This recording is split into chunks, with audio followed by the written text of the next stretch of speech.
Hi guys, welcome to the show. I'm Manny. Terrence. And here are the goods. So, movies on phones.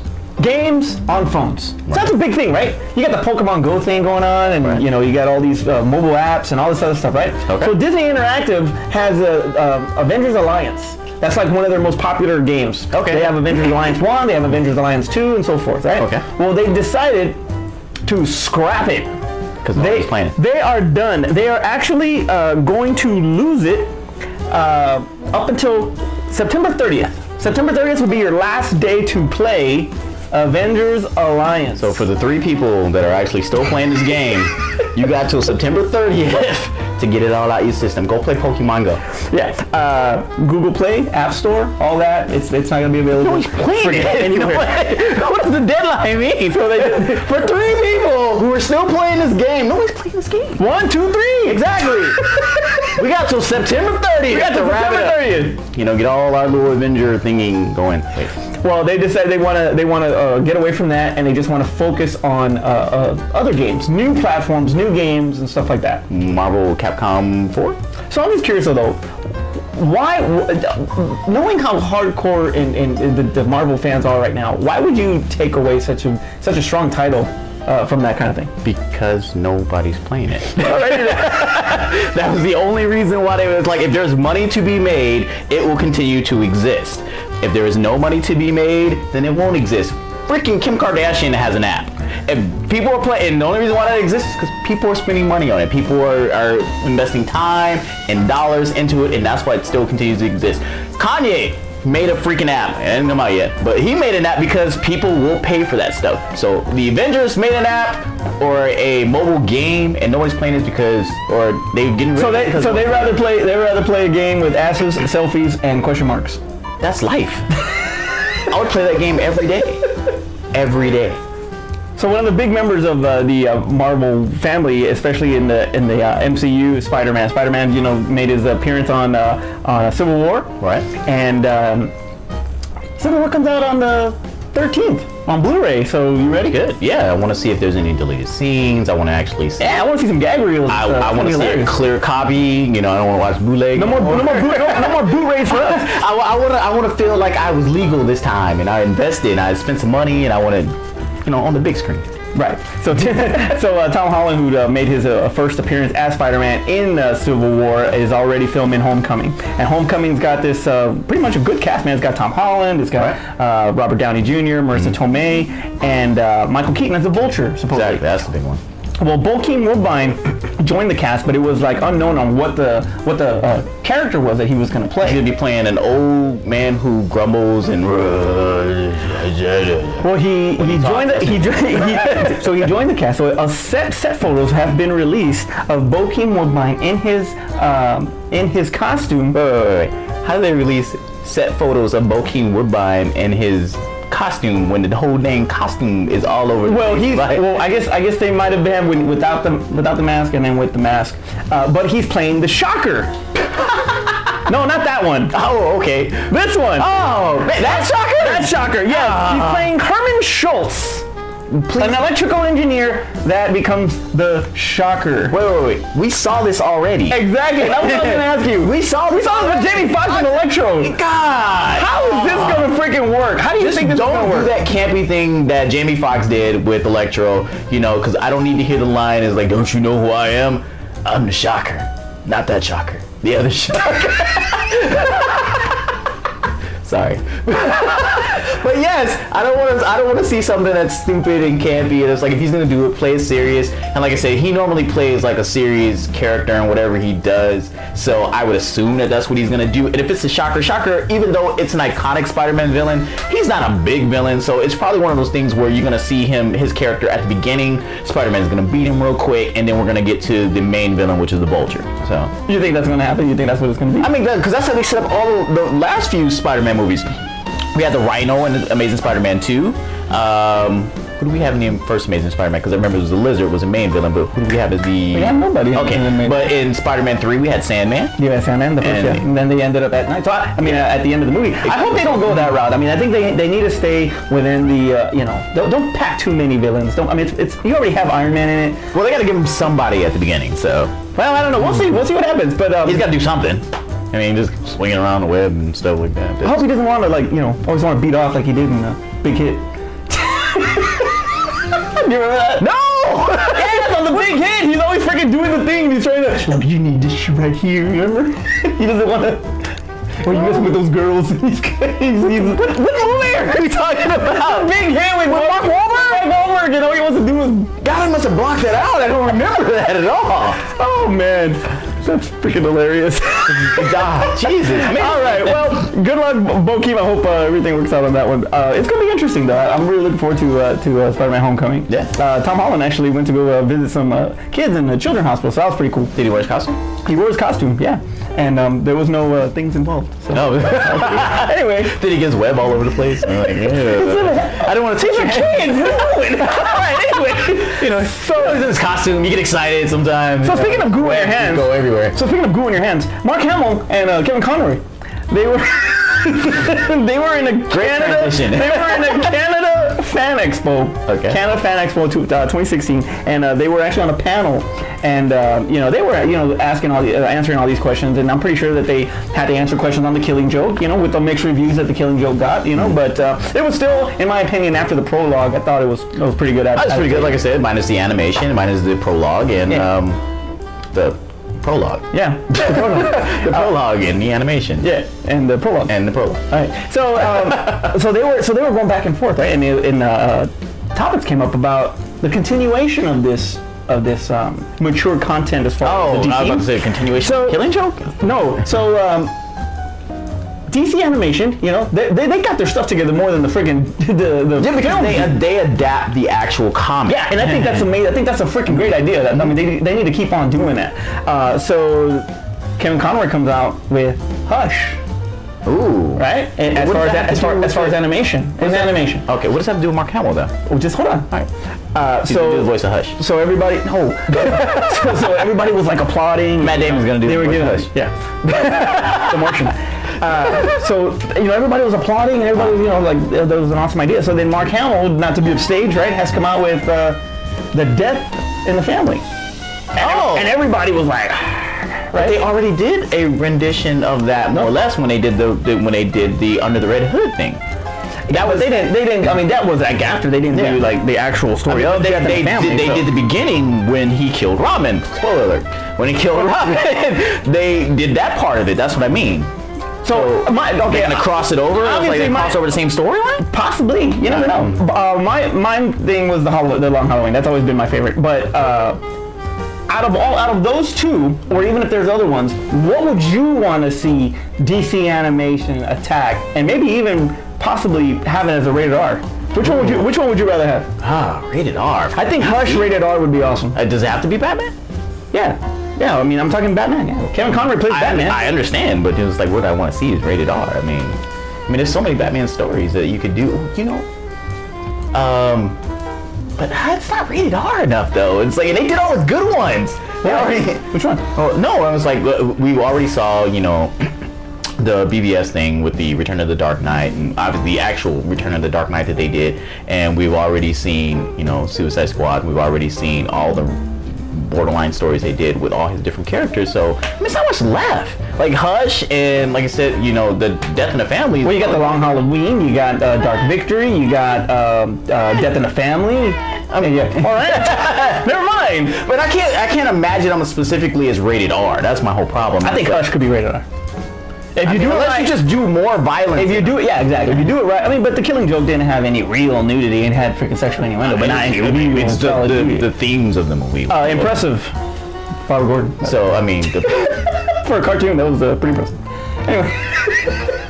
Anyway, so I mean, literally, comic books, unless they're like, you know, these kind of smaller title or smaller companies. Comic books, in essence, are really PG-13. So, I mean, outside of the hardcore violence that some of them can have, I mean, they don't really, you know, deal with a lot of things that are really considered rated R. So, That's why I'm like, I think they missed. I would say they would say like it's truly rated R. I think that's where they missed their chance on the Killing Joke. If they would have maybe expanded that story and made that part. No, because people have been complaining they fluffed it. They already I complained about the prologue. Yeah, but let's do a different kind of prologue though, and not have maybe a prologue that actually had something to do with the Killing Joke. Exactly. I think if they would have gone that route, maybe. Who knows? Anyway, but hey, they got the Cape Crusaders, the Return of the Cape Crusaders that brings Adam West back in the role. Do something with Nightwing. So maybe that would be awesome too. That would be. Yeah, that would be cool. That would be cool. Some kind of like solo with Nightwing. Yeah, that'd be awesome. You mentioned what? Suicide Squad? Did we mention Suicide Squad?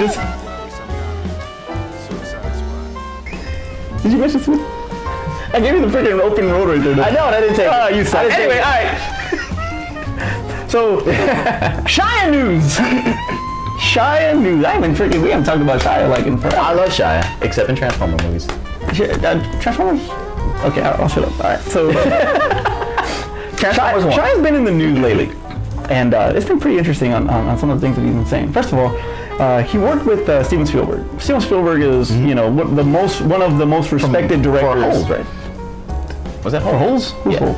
The movie. Indiana Jones and the and the King of the Crystal Skull. I forgot because I tried to put that movie on my head. Yeah, and so was Shia. Anyway, so he was talking about Spielberg and saying that Spielberg is like when you barely meet him, like you're in awe of the guy because it's Steven freaking Spielberg. Yeah. But then when you work with him, it's like he's not the director. He's not Joel Spielberg no more. He's Steven. He's the company. He's the studio. He's not the actual director. So he made a comment saying that and saying that he's less of a director and more company. Do you agree with that? What do you mean? Is he saying that like he doesn't direct? Like he's just not Steven Spielberg? Or that in his opinion, I guess, like he only does things to appease what the company wants in his movie. Yeah, I guess so. He's more of a company man than he is an actual director. I mean, in a sense, all directors have to do. Have we not like taken note of what's been happening in movies recently with all these recuts and reshoots and the studios run these movies? But I think it's worse now than it was back then because there was more money invested in movies. Now back then they could spend like $25 million on a movie and that's it. They don't lose that much and they make back their money pretty easy. There was less bombs, I believe, back then. And let's not talk about the summer because that was one of the worst. Like now they spend so much money, things are like it will bomb instantly if it doesn't take off right away. So studios feel like, hey, our investment is so great in these things that we need to make sure we control every aspect of it. A lot of directors now are just puppets of the studio, yes, but Steven Spielberg is a name that you figure that anybody, him, James Cameron, Christopher Nolan, if they want to do something, they should be given free reign to do what they want to do, but he may have money tied into it too, and he may just be working with them and saying like, yeah, that's a good idea. Yeah, that's a good idea.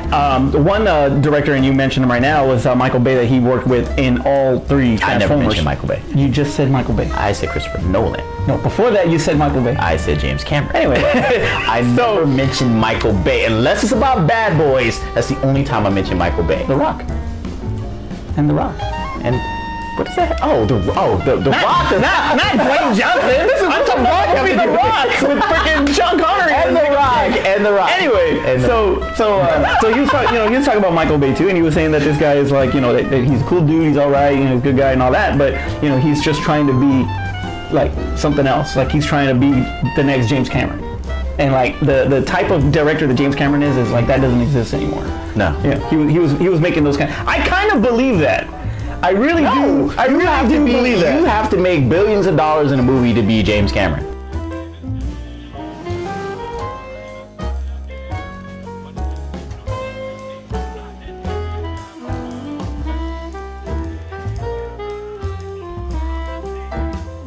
Steven Spielberg has done that. I know, that's what Steven Spielberg, James Nolan, James Cameron, James Nolan. I combined them together. Christopher Nolan and James Cameron. Those are the directors that can do whatever they want. They just do whatever they want. Well, anyway, so I was gonna say, why would you talk about Steven Spielberg and not have James Cameron in high praise and Steven Spielberg? Why do you think he would say that then? Because James Cameron is more like he will experiment with things. Because he's got the number one movie of all time. Yeah, exactly. He's got the number one and the number two movie of all time. He will experiment with things and he'll take chances with things. So that's the reason why he feels like maybe Steven Spielberg is more reserved and he's like, we're going to do it this way. We have a formula and that's how I do it. And that's how I made billions, Shia. Shut up. Here's my Avatar check. Here's my Titanic check. Yeah. So he was talking about Michael Bay, and he was saying that Transformers 1 is his favorite out of all the films that they did together, out of those three. Transformers 1 is the only decent one.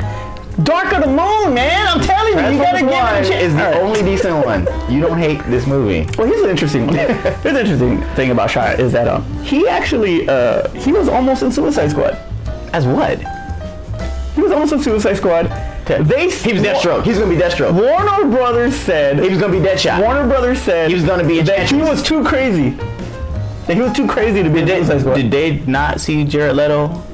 Exactly. And from what they said is that Jai Courtney was burning himself with cigarettes. Are you serious? To get in character. God! And what's going on this set? What's her name? Cara Delevingne? She was walking in the forest naked. Holy crap, I should have been on the set. I know. Yeah. We should have been extras, man. Anyway, so. Because it was I'd have been a tree, bro. Suicide Squad.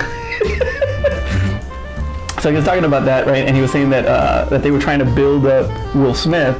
So yeah, that's pretty good. Yeah, I guess so. But anyway, but yeah, so he said that that they thought that he was too crazy for that friggin' movie, which is friggin' insane. After what everybody was doing for this to get prepped for this role, that role ended up being GQ, who was played by Scott Eastwood. So the do nothing role. Exactly. So it's almost like the fist bump thing. So it was almost like the best thing that was probably the best thing that happened, that they did not bring Shia, because it would have been a waste. No, it would have been awesome if they'd have bring him in there, because he'd have been like, just do it! You get off the couch, get out there, just do it! What are you waiting for? That'd have been perfect in the Suicide Squad. He could have been, and he could have been up on friggin' Diablo's face when he wouldn't friggin' do the fire. Instead of having Will Smith, just do it, Diablo! Just freaking do it, homie! No, it'd have been working. It worked. Is he done? You think Shia's done? No. I don't think so either. Shia's gonna be in a bunch of different things, especially after Fury. Shia, Miles Teller, play brothers in anything. I don't care what it is. I just want to see those two guys together. Oh God, that's gonna be crazy. That would be an awesome movie if those two guys were together, because they're basically the same guy. Oh man, in other celebrity news, Mel Gibson in the news. As Wolverine? As Wolverine. No, it's Cable. Oh, it's Cable. No, I'm just kidding. Hey, how come you put that tag on there and you freaking say, this is the most ridiculous thing, I couldn't even find any fans? Because I could not! Mel Gibson's Cable would be freaking awesome. There's no fan out on it. That means that nobody believes in that but you. Well, Mel Gibson back in the day, freaking went on a racist rant and freaking, just insulted everybody and killed his career. And he killed his career, basically. Yeah, I mean, even to think of Apocalypto was a little after that, maybe, but other than that, Passion of the Christ, Braveheart, those were the ones that freaking put him on the map. And the guy can freaking direct. He's an awesome director. So he's out promoting this movie, the Hacksaw Ridge. He's promoting Hacksaw Ridge, based on a true story. It got a standing ovation in the Venice Film Festival. He is on his way back. I'm telling you right now. Okay. But in this, racist. Probably. I don't know. Just don't give him any alcohol and he won't be a racist. Is he saying I'm getting too old for this shit? Maybe. Who? Mel Gibson. I'm getting too old for this racist shit. I'm getting too old for this. Hey, right. Murtaugh, getting too old. He's doing exactly. So they were interviewing him, and the topic of comic books were talking about were brought up, right? And you just mentioned it about as far as the money that's invested in some of these movies. Yeah. Right? Well, he was talking about that how absurd that is, and how you don't have to spend that much money. He could probably do a pretty decent movie under a way lower budget, basically, The reason why that is because he would do a movie with a bunch of people that we've never heard of. And he won't do like 1,000 different special effects, and he doesn't have to make a big spectacular thing.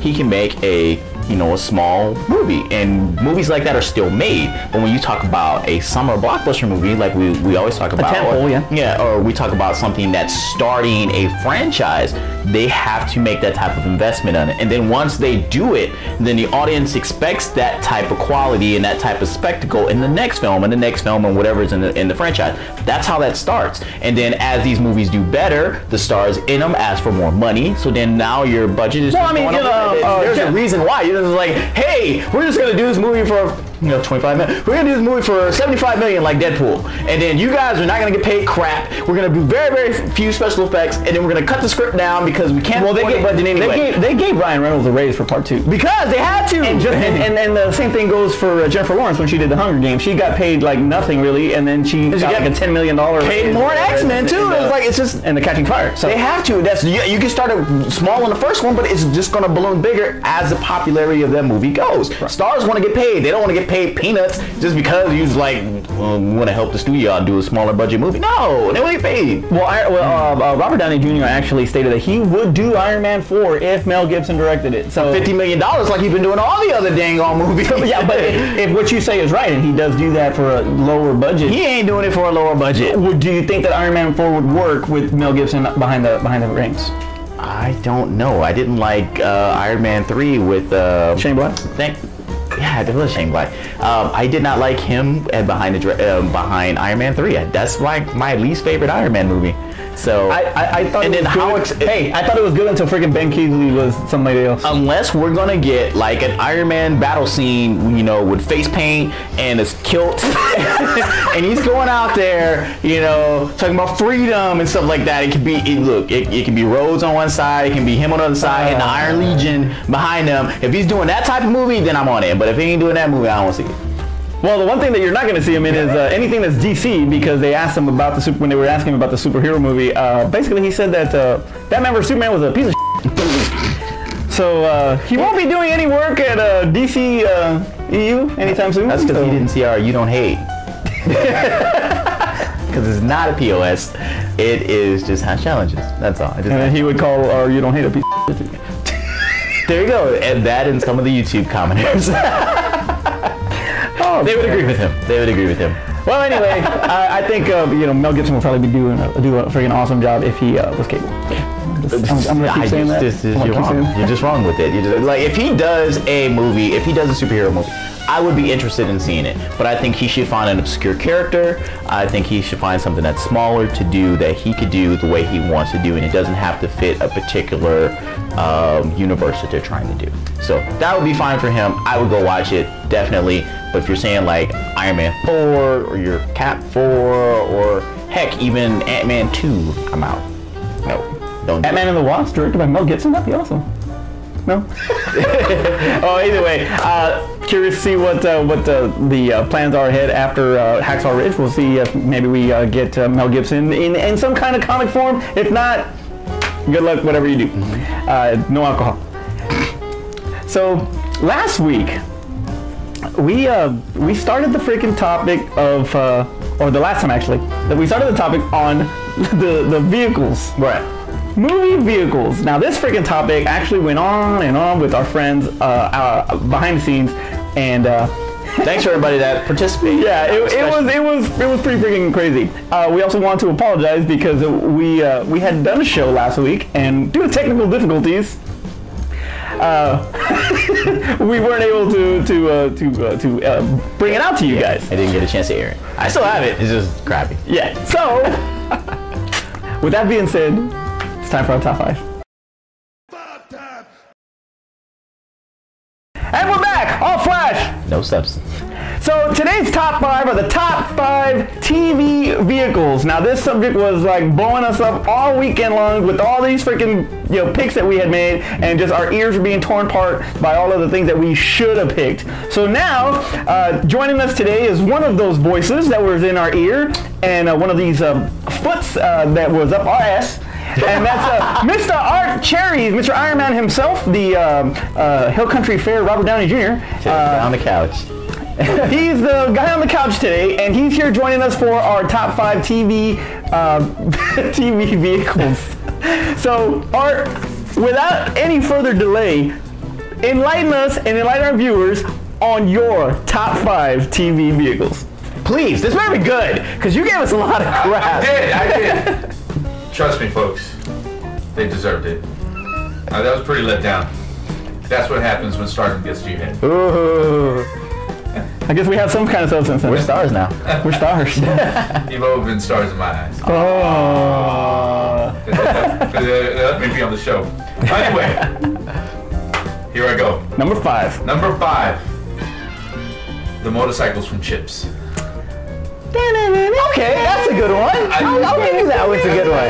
You know, growing up, you watch Chips and you're like, dude, they always had these chicks. They had a badge, but they were on motorcycles. How awesome is that? Exactly. They really didn't arrest nobody. No. I mean, very few times was their life in danger, but most of the time they were saving hot blondes. And they had a Mexican. That's why they call it Chips. That's why it was. Because there really was no I in it. It was always It was Chips. It was Chips. Estrada, you bastard. Number 4. Number 4. The 18 van. Ah, good. Finally, a good pick. Shut up, boo. I told you to go to school. It didn't do anything. I mean, all it would do is just like burnouts, and that's about it. Exactly. It would only do burnouts and rocks too. It never even did it on the freeway. Everywhere was a gravel parking lot. Gravel fly up, but it looked cool as a kid. You were like, dude, I want that. Now, if I got it, kids would. It's too much in danger. I live too close to a school zone. Now the vans mean something else. Number 3, obviously, I gotta go with Kid. Number 3? At number 3? You shut your dirty mouth. Whoa. You shut your mouth when you talk to me. Okay? The reason it's number 3 is Kid was awesome. Who did I had the cool toy car, everything, right? Miguel Noche. Kid is still awesome today. Still awesome. But he's my number 3. Kid is. Right? But only because number 2 and number 1 mean something special to me. Oh, okay. Can't wait to hear this now. It's not the Beverly Hillbillies truck. Yes, tell me it's a Beverly Hillbilly truck. Oh, okay. No. Airwolf.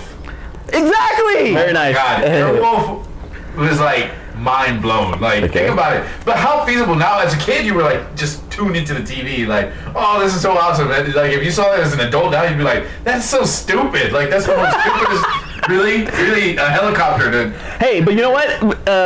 It was probably a little after Blue Thunder, because Blue Thunder was awesome. It was amazing. It was great. Number 1, obviously, General Lee. The General Lee. The General Lee. Wow. General Charger. Come on, Daisy Duke. I just tuned in for those 2 things, the General Lee and Daisy Duke. And I would ride both of them. Dang it, that's a good one too. I'll write that one down for later.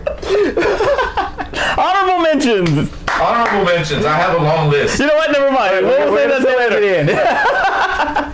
Terrence, hit us up. All right, I need to really change my list now because Art took all the good ones.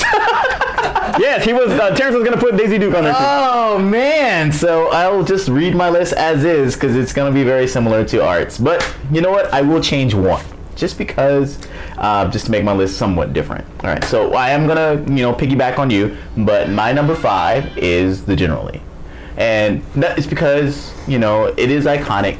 It was cool. It was the master of commercial breaks. Jumping off a cliff. You never really. Them boys gonna be in some kind of trouble. How they gonna this time? Are they gonna make it? Man, oh wow! And like you said, But that car is still cool now. If you drove down that car, we would get our ass kicked with a Confederate flag on it. Black Lives Matter rally. Exactly. That was the other reason why it's my number 5, man. I can't be driving a car with a big Confederate flag on the front of it or on the top of it, but. Dang it. Daisy was pretty hot. And the fact that car was so popular that they brought it back. Dodge came back and started reproducing that car again. So that's one. Thanks to Don Toretto. Toretto? He didn't bring that car back. You know who brought that car back? They went and got Bo and Luke Duke for the commercial. That's what we wanted to see. Fast and Furious came out in 2001. That commercial they didn't came make out like 3 years ago. Dude, they didn't. That first car was not. Then the commercial was not a black Charger. It was the orange General Lee. That's what we got back. So a scene from Fast 8. Toretto will be flying out and still frame. Them boys is really trouble. Thanks. All right, catch number whatever it is. So that brings me to number 4. And this was going to be my number 4, but Art totally stole my thunder on it. So I'm going to scratch it off my number 4. And I'm going to go the Magnum PI helicopter. Higgins helicopter.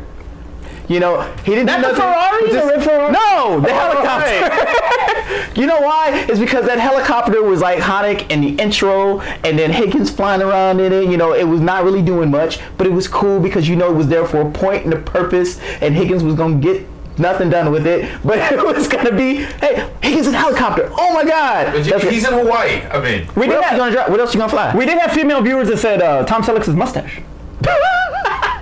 Top 5 vehicle. Top 5 vehicle. Written more times than the helicopter.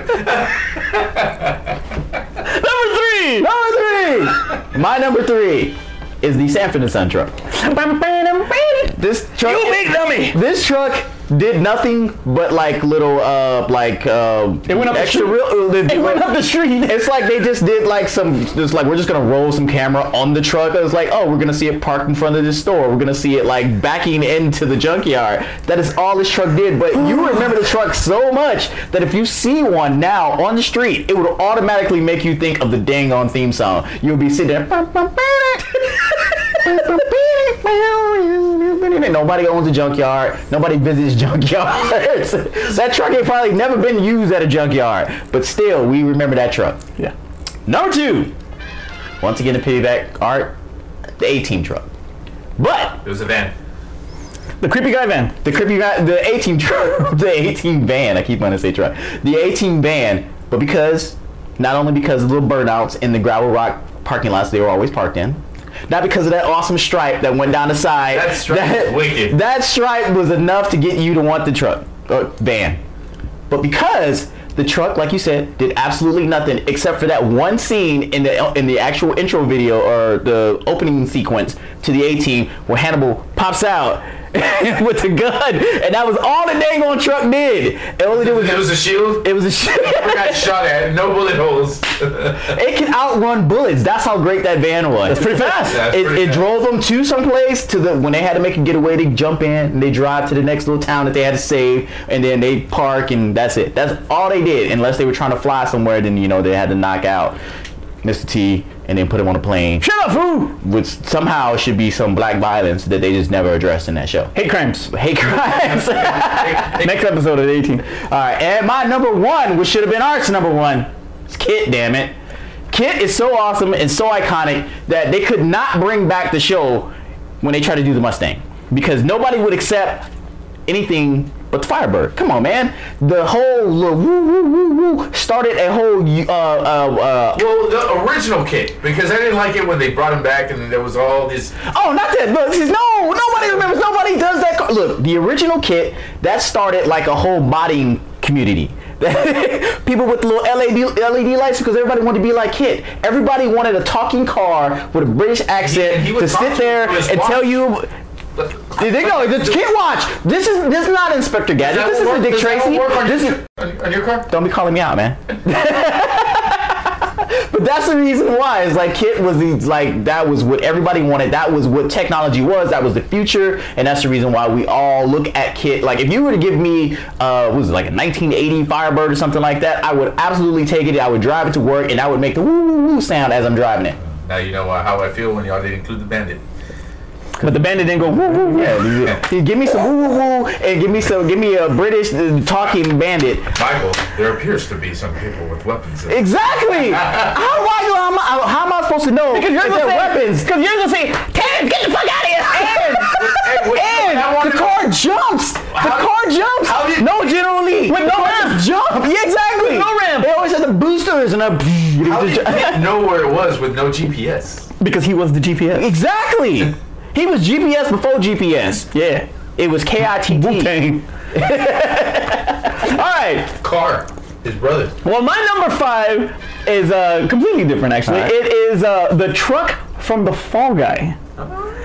Man, I used to have that Hot Wheels truck, man, and that was one of my favorite Hot Wheels. I lost it in my uncle's ranch, and I never found it again. But that is actually one of my favorite. And that's how the show felt, because nobody remembers that the Fall Guy had a truck in it. Well, hey, that's Lee Majors, that's Heather Thomas, that's the Fall Guy truck is awesome, which will probably be remade to the big screen starring The Rock. With a truck? The truck he will play the truck. The truck will be the Rock will play the truck. All right. My number 4 is a 1983 GMC driven by the A-Team. Also, that's actually yeah, I had that one too, and I lost that too. So damn it, Art! I'm not going to my uncle's ranch because I keep losing all my my trucks, my cars. But the 18 van, you know, it was cool before creepy guy vans. It was awesome, and hey, fucking B.A. Baracus, man, he freaking drove that shit. Shut up, fool! Shut up, fool! All right. Number 3 is the General Lee. Also, yes, it was also like one of my favorites too. Hot Wheels General Lee that I had. One of my favorite toys of all time. Number 2, Kit. I love Kit so much that I named my BMX bike back in '84 Kit. Once again, that's why Kit was awesome, that it transcended vehicles. It went on to big wheels, it went on to bikes, it went on to cereal. That's a car right there. And that's an iconic car. And DJs like Daft Punk when they have the freaking... There you go. Even up to this day. Kit, so, yeah, they include the Bandit. I don't have to... Whatever. All right. And my number one vehicle in TV is the Enterprise. I can't believe you guys would not talk about the Enterprise. Because the Enterprise didn't do anything. The Enterprise is a freaking awesome... It was an awesome space. It was hyperspace. All about the wars, not the trek. Hold up. The Enterprise, look, it's overrated. Enterprise didn't do anything. All it was shields up, shields down, shields up, shields down. Send the unknowns to get killed. Send the red shirts out there to be killed. Send the extras to get killed. Scotty, beat me up. And wait, and the dilithium crystals were always broken for some particular reason, and I can't get the warp drive going, Captain. And that's all it was. The thing was always broke. It just worked last week, motherfucker. That's why it should not be on your top 5. I love the Enterprise. It was classic. I grew up to that, not in the 60s, but I grew up to it later. I see why you say, but it's not an actual vehicle that was... It's a TV vehicle. It's a TV vehicle. That's what made it. That's what made, I guess, the attachment for me. All the ones is because it was like, how awesome would it be? You don't ever picture yourself, how awesome would it be to be... You know what? You gave me crap for the Bandit and the Wraith car. Because the Bandit is more iconic in this and that. Yet I'm doing it for the Enterprise and you still give me crap about it. Because it's not a real vehicle. It is a vehicle. Now I didn't come on and say like the hovercraft on G.I. Joe or the freaking Camaro and Mask, but still, it's still freaking awesome. Because those were cartoons. Great vehicle though. The Mask. The Mask. Yeah. All right, honorable mentions, sir. Honorable mentions. I have a long list. All right. The Starscream's cut. Yeah, that car. Yeah. Hutch. Very nice. Oh yeah. The Gran Torino. Very Loved good. it. Magnum P.I.'s Ferrari. Yep. Nah. The Higgins helicopter. Higgins helicopter. And Tom Selleck's mustache. The next few are going to be kind of corny, but... Fine, that's what we do. Are we doing cartoons? No. It was TV. We're not doing cartoons. You didn't say it has to be... You just gave me crap about freaking Enterprise and you give me cartoons? Well, here, let me draw you so you can drive home. Let me draw your car so you can drive home. You included freaking Optimus Prime. No, that was an actual vehicle from the movie. Anyway, what else? When they put Metroplex in an actual live-action movie, then you can do it. Exactly. We're crossing out of your list. I'm just torn right now. So, Manny, why do you think some more? You tapping out? No. All right, hurry up. And Daisy Duke's Jeep. Oh, she did have a Jeep. Yes, I wish I did have. Yeah. The white Jeep Wrangler. Wranglers to this day are just amazing. They're just like... They make you think of your hot cousin.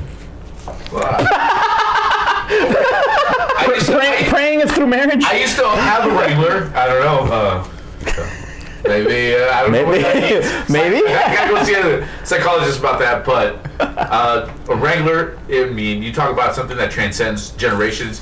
Hey, the Wrangler's been around forever. Or you can be a 76-year-old and a Wrangler is still. Yeah, it's awesome. Wrangler. All right, go ahead, sir. Daisy Duke. That's all I gotta say. Yeah, I'd be the Jeep seat. The Jeep seat. That'd be the shit. The only other one that I had that I really felt was iconic, like you said, was a Gran Torino. Yeah, Starsky and Hutch. All right, my honorable mention is the Coyote X from Hardcastle McCormick. Freaking awesome red, sweet ass car that was. The Miami Vice Ferrari. Oh God, I did it again. I forgot that. The Miami Vice Ferrari was awesome. I got your Magnum PI one, and one of my personal favorites is the Imperial that was driven on the Green Hornet, car. Another car that didn't do anything. But it's an awesome looking car. It was awesome looking. It was a great car. It was. I mean, it's still sick to this day. I mean, and that's funny. Like all these TV shows were based around these vehicles, and most of them didn't do anything. They didn't do anything. And Airwolf. Generally. And Airwolf. Airwolf shot stuff. You know, it blew up things. And so did the Metroplex, right? And Metroplex. Anyway, Metroplex transformed and stuff. It's not the Megaplex. Hey, I'm a Transformer fan. I'm on your side. Right. So, hey, you want to give us? We want to hear your top 5 TV vehicles. Please take it easy on us if you don't like our choices. But you can rip him a new one if you want to. That's we like to haze our guests, so go ahead and haze away. Next week, we'll actually be doing a top 5 for the top 5 anticipated video games this holiday season. Okay. For Camilo, I think is our he's our yeah he our suggested comment. yeah he suggested this comment. So Camilo, we will do it just for you, sir. And yeah, look forward to that one. That's gonna be pretty interesting. Yeah. I still haven't bought Madden yet. I suck. Well, I mean, the season starts next week. You still got time. Terrence, take us home. All right, so like you were saying, just make sure that you, in the comments, make sure you provide us what your top 5 is, because like I said, we get a lot of feedback as far as what our top 5s are, so you got to tell us what your top 5 is, so that way we can criticize you too. Make sure you like and subscribe to our channel, so that way we know that, 1, that you like what we're doing, but 2, you'll get to know about anything else that's coming out that we actually do. We do You Don't Hate, we do Rule of 2, and Always the Goods podcast, so... that's all I got. Last week, like I said before, we had technical difficulties and we weren't able to air our last show, but one of the contents that we were talking about was paying respects to Gene Wilder, who passed away last week, and so we weren't able to highlight that on the last show, but we do want to pay our respects to the comedy legend, comedy icon, Gene Wilder. Say hi to Richard and Gilda for us. Heaven just got funnier. For Aspen in the back, I'm Manny. Terrence. And that was the goods. You didn't say bye to Art. Oh yeah, bye Art.